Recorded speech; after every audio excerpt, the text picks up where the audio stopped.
የጻድቃን ጸሎት ኃይል እንዳለው ኢትዮጵያን ምስክር ነው። የጻድቃን ጸሎት ኃይል እንዳለው ሀገሬን ምስክር ነው።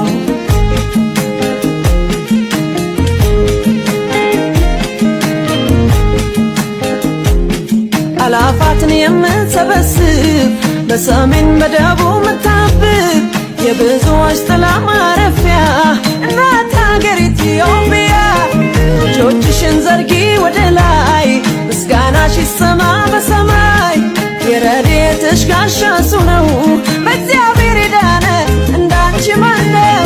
የጻድቃን ጸሎት ኃይል እንዳለው ኢትዮጵያን ምስክር ነው። የጻድቃን ጸሎት